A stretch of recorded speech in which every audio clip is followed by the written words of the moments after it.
My work, 1 in 10, was created to bring awareness to the condition polycystic ovarian syndrome, the reproductive health condition affecting 1 in 10 women. I have used my own experiences of this condition to help to create work while also looking into women's health and how it's been showcased in contemporary arts across the world. 30 women took part in a study run by a self-help organisation. Thematic analysis showed that these women experienced feelings of feeling freakish and abnormal.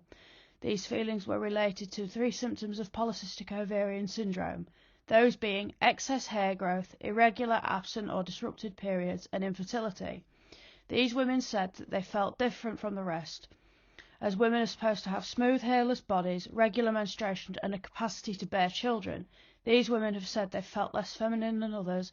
When the results were discussed through a feminist framework, it was suggested that polycystic ovarian syndrome is a deeply stigmatising condition and a true thief of womanhood, with far-reaching implications for all women. Through my own experiences, I can say that I have felt inhuman at times, and even to some extent even strange.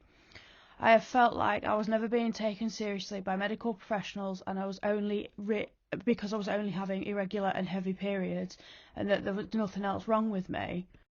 For me personally, my diagnosis came at 18 years old. I went to the doctors because my periods were so irregular and heavy that I would physically dread starting my period.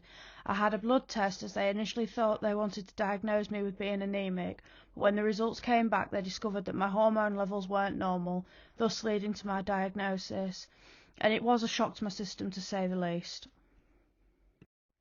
Personally, I've only really suffered with irregular or absent periods and weight gain. But as I've got older, another issue that I've had has been pain management. When it gets really bad, I've missed lectures, and I can even remember being sent home from school when I was 14, 15, 16 years old because my period pains were that bad that I physically couldn't cope. I've had feelings of extreme nausea, I've thrown up, and just had a general rough time of the condition even before I was diagnosed. I just thought it to be, in the end I thought it was normal, but I can say looking back I've missed out on so much, all because of a period. While looking at women's health as part of my research, I came across a set of imagery called This is Endometriosis by a photographer called Georgie Wildman. While her work isn't to do with PCOS, her work carries the impact that visually shows the pain of women with reproductive health issues that struggle with. Again, through personal experiences, I could relate to her work on an emotional level. Looking at her work made me feel like I was being understood by someone, although with a different issue, had the same level of understanding. While looking at women's health as part of my research, I came across a set of imagery called This is Endometriosis by an artist called Georgie Wildman. While her work isn't to do with polycystic ovarian syndrome, her work carries an impact that visually shows the pain of what women with reproductive health issues struggle with. Again, through personal experiences, I could relate to her work on an emotional level. Looking at her work made me feel like I was being understood by someone, although with a different health condition, but had the same level of understanding. On a whole, I found her work to be quite impactful, quite meaningful, and relatable. There's images in her work set that, as someone that suffers with PCOS, I understood instantly. One of them being a hot water bottle on a bed. To someone, oh, that's a hot water bottle, but to me, that's something that's comforting, something that's warm. It's a relief from the pain. It's not all there in a bad way. It's just how it feels. And then there was other images of people being laid in the fetal position, curled up, trying to hide from the pain. To me, her work shows escapism, but it also shows how she feels in that moment with the pain and just everything. I, for one, as I've said, I suffer with pain management. That's something I know I struggle with. I understood completely, and for a moment when looking at her work, it made me feel like there was someone else that gets it, that understands that, yes, to some people it's dramatic, it's a period, but to others it's something that is physically disabling at times. Another body of work that I've come across during my research for my project is called Hairy on the Inside. It's by an artist called Lindsay Mendick. It was a solo showpiece showing the struggles of living with polycystic ovarian syndrome through the use of the mythical creature, the werewolf. She uses this creature as a clever double entendre with the influences of a hero-turned-villain and lunar link menstruation as well as PMS.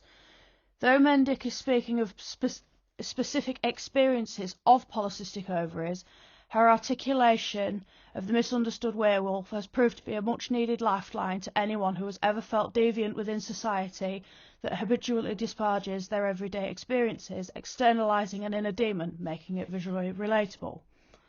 Again, like the work by Georgie Wildman, I found Mendick's work relatable because I have felt at times inhuman and strange and weird and just out of place, even though it is something that is completely normal. To me, it just shows that there is another person out there that understands what I'm going through and is going through it themselves. Her other piece, it is a photograph. She's got a photograph of a woman with facial hair in red lipstick with green hair drinking a glass of wine. Again, excessive facial hair is a sign and a symptom of polycystic ovarian syndrome, and the way she does her work is more of an embracive approach. It's inclusive, it's not just on one aspect, she shows everything, and the werewolf is to honestly show that she feels weird, and that's her way of showing who she is and what her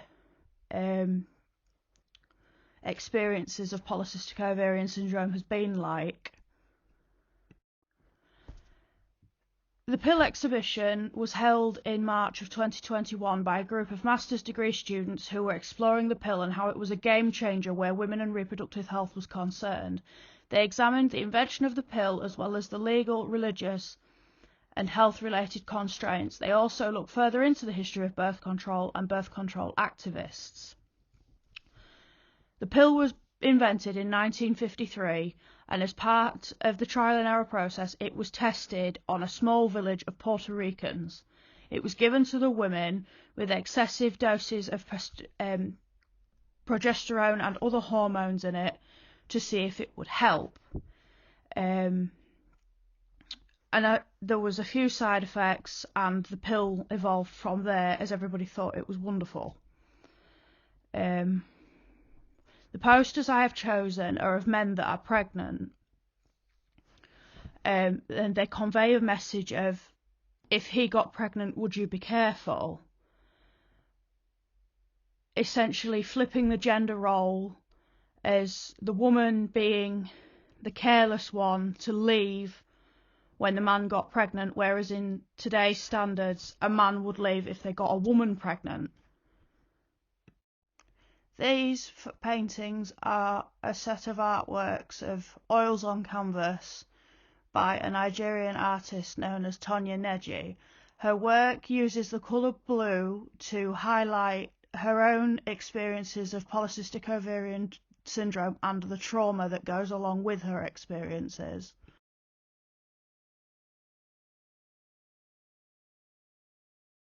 I chose to theme my work around the colour blue as it is the representative colour of polycystic ovarian syndrome, ovarian cancer and cervical cancer. The awareness month for all of these is September, but the downside to that is it is all hidden away because of Mental Health Awareness Week and Suicide Prevention Week. While all three go hand in hand, the condition doesn't necessarily lead to suicide, though it can affect someone's health, whether it be mentally, physically or emotionally. I know personally at times it has emotionally affected me and made me cry and just given me a general depressive feeling and unhappiness. Mentally, it has strained me, as it's been something I've had to take on board through life, and then on a physical scale, it's also floored me, as I've had issues with my weight and obviously issues with my period, and all around it can just be very tiring mentally, physically and emotionally.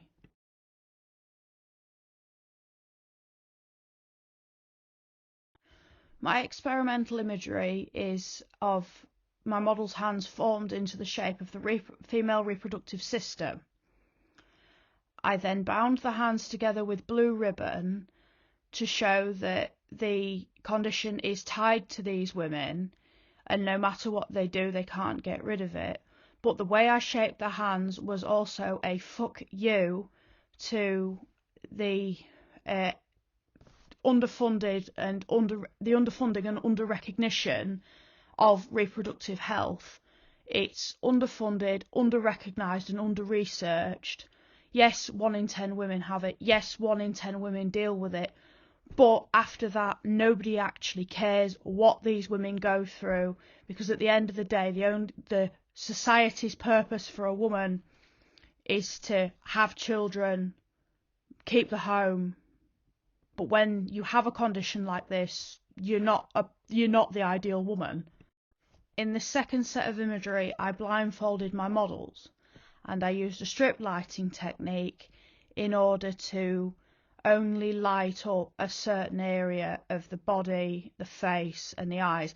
I chose to blindfold my models to take away the seductive element of the woman's gaze, because in photographs women are always seen as being sensual and seductive, when really this is something that's ugly, it's nitty gritty, and it's something that needs to be acknowledged for what it is. So 1 in 10 was to show that there is one woman within every 10 women who has it and feels like she's being ignored by society within itself and even by her own friends.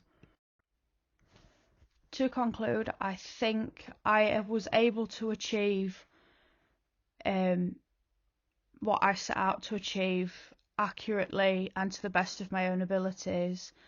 As you can see by these final sets of images, my work shows and highlights the 1 in 10. I chose to lay the work out the way I have, to show that the person in the middle, which is myself, a self-portrait, is the person affected by the condition, and as you get further out, the people are closer and then further away as friends and family who acknowledge the condition but choose not to understand it. And again, the blindfold was to show society's ignorance towards the condition and how it can feel quite lonely. There are things I could have done better. Like I'd have appreciated a bit more time and a bit more resources to be able to complete the work to a better standard. I think it went well. Besides that, I managed to achieve everything within the time limit, within the set of time that I had, but at the same time, if I could go back and do it again, there would be things I would improve, like lighting, general setting up, and organisation, and maybe just to be a bit more thorough within my research.